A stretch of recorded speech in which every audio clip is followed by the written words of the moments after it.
روزے کی طرف جا رہے ہوں تو درود شریف کا ورد کرتے ہوئے جائیں اور دھیمی آواز میں، تاکہ کوئی اور جو ہے ڈسٹرب نہ ہو، اور یہاں پر آوازیں جو ہیں وہ نیچی ہی رکھنی چاہیے۔ جب آپ روزہ مبارک کے پاس پہنچ جائیں گے تو سب سے پہلے جو ہے آپ نے صلی اللہ علیہ وسلم کی قبر پر سلام پیش کرنا ہے، الصلاۃ والسلام علیک یا رسول اللہ۔ اس کے بعد جو ہے قبر آتی ہے سیدنا ابوبکر الصدیق رضی اللہ عنہ کی، یہاں پر سلام پیش کرنے کا طریقہ ہے السلام علی خلیفۃ الرسول ابی بکر الصدیق رضی اللہ عنہ۔ اس کے بعد جو ہے آپ سیدنا امیر المؤمنین عمر بن الخطاب رضی اللہ عنہ کی قبر کے پاس پہنچتے ہیں، یہاں پر سلام پیش کرنے کا طریقہ ہے السلام علی امیر المؤمنین عمر بن الخطاب رضی اللہ عنہ ورحمۃ اللہ وبرکاتہ۔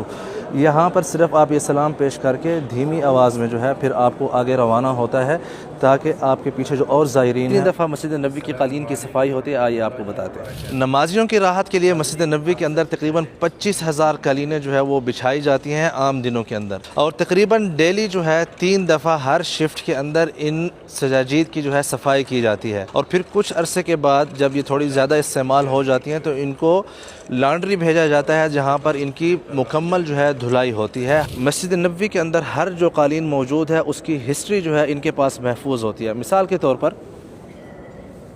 یہ ایک قالین ہے، ہر قالین کے اندر اس والے ایریا کے اندر کہیں جو ہے چپ جو ہے ایک مخصوص لگی ہوئی ہوتی ہے، بائی ڈیفالٹ جب فیکٹری سے یہ چیز آتی ہے اس کے اندر سب سے پہلی انفارمیشن یہ ہوتی ہے کہ یہ قالین کس تاریخ کو جو ہے تیار ہو کے فیکٹری سے نکلی ہے۔ تو یہ جو ہینڈ ہل ہیں اس کے ساتھ جو ہے یہاں پر اس کو اسکین کر کے اس کی جو انفارمیشن ہوتی ہے سسٹم میں اپڈیٹ ہوتی ہے کہ یہ جو قالین ہے جو کہ فلانی تاریخ کو فیکٹری سے آئی تھی، فلانی تاریخ کو فلانے ٹائم کو کس لوکیشن پر مسجد نبوی کے اندر رکھی گئی۔ اس کے بعد جب اس کو یہاں سے اٹھایا جائے گا اور لے جایا جائے گا لانڈری کے اندر دھلوانے کے لیے، تو پھر جو ہے ایک دفعہ پھر اس کو اسکین کر کے سسٹم میں انفارمیشن جو ہے اپڈیٹ کر دی جائے گی کہ کس تاریخ کو یہ دھلنے گئی اور کس والی لانڈری میں پڑی ہے اور کس لوکیشن پر موجود ہے۔ یوں ایک ایک قالین جو ہے وہ لوکیٹ بھی ہوتی ہے اور اس کا جو سٹیٹس ہوتا ہے وہ بھی مسجد نبوی کی انتظامیہ کے علم میں ہوتا ہے۔ اتنی باریک بینی سے جو ہے زوار کرام کی خدمت کی جاتی ہے،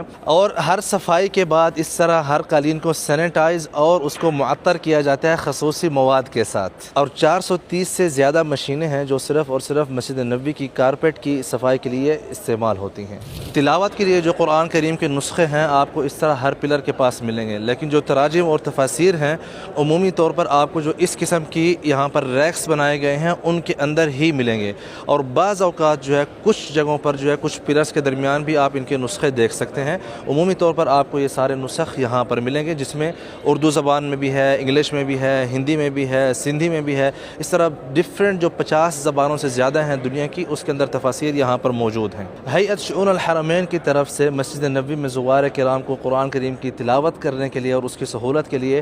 1.5 لاکھ قرآن کریم کے نسخے جو ہیں ڈیفرنٹ مقامات پر توزیع کیے گئے ہیں، جن میں چھتیں بھی شامل ہیں۔ اس کے علاوہ جو ہے یہاں پر اگر آپ دیکھیں تو یہ ساری تفاسیر اور تراجم قرآن ہیں جو کہ 50 زبانوں سے زیادہ زبانوں میں یہاں پر موجود ہے۔ اس کے علاوہ جو بڑی عمر کے زوار کرام ہوتے ہیں جن کو قرآن کریم کے چھوٹے الفاظ نظر نہیں آتے، ان کے لیے اس طرح کے بڑے نسخے بھی رکھے گئے ہیں، اور مزید اگر کوئی بڑا قرآن کریم پڑھنا چاہتا ہے تاکہ اس کو آسانی ہو تو اس سے بھی بڑے نسخے اس طرح کے یہاں پر رکھے گئے ہیں۔ ڈیفرنٹ زبانوں میں جو تراجم ہیں مسجد نبوی کے اندر 5000 سے زیادہ نسخے ہیں جو کہ 50 زبانوں یا اس سے زیادہ پر مشتمل ہے۔ اسی طرح جو التفسیر المیسر ہے قرآن کریم کی 6000 نسخے مسجد نبوی کے اندر تقسیم کیے گئے ہیں۔ اس کے علاوہ یہ جو قرآن کریم جس کو رحیل بولتے ہیں، جس کے اندر قرآن کریم رکھا جاتا ہے،